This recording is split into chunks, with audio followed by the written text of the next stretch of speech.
bia kamal te ke tishwal ke leisheng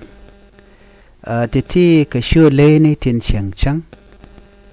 ke tishwal ke domestic animals ke Thok English ken shu leyni te go ke lungono de ran der kangach yang leisheng yang del leisheng mul leisheng jok torok leisheng chwal ka je jok torok leisheng chana ben kujeme torol leisheng jok leisheng nyaw leisheng roam leisheng tut leisheng mi cha we yang ngot tut tut yang la men la de kula daf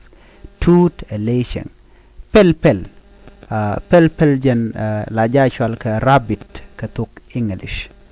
ka Thok Nath chwal pel jen la the ka shi wa jen bo der la domestic animal ki leisheng guk wa der la dit cheng bo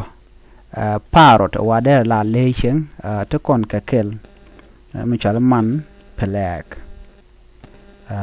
pelag guadme man pelag ke chwala ban we pelag panande nang no ka ta danen dong che wi keja man pelag ke pelag wajen edicheng de kon gornet pelag ke nyanter chwala nyanter ba ka chude namo wajen cieŋ ken ti ke leisheng ti go ke lungono de kangach ko ken ngi kana ka duptin kontinde na de ken leisheng de kana ngai keje be nyot tandien gwaseme te goran da rode rep ke tin kon chwal ke leisheng murai kon gwaseme de kon leisheng de ti de kon kenen ana leisheng de tine go ke lunkaji ko bi ka ngaje no mi chikanen de kene luaka dob dan dong de leisheng de ka ngai keje bana ka gwi gwada makel gwame to kon ke shale oros to kon ke cow to kon ke dog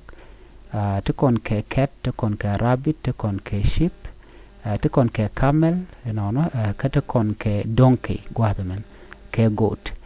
goat man lo de del donkey mul camel ajen tarol ka Thok Nath sheep gwada me jen shwale ruam rabbit de pel cat nyaw dog jok cow yang oros jen mul no jen kon kula chole mul titi chwal ke domestic animal ka Thok English ka Thok Nath yo kan ba ka chole leisheng ka leisheng de ti lokan kon ko deran darode ngai ko ka leisheng ka tiken biname bije shu gor no jin be subscribe ka channel ka nywaga ba ka netin kondong de class me de jagor ala tung ne netinas bana je ka la dodien chu je pro jeno jin bi notification bell bije twan ko yo mi cha teklar mi cha la rej be chwa mala shu be je gwata danen pa la rej en biya takamal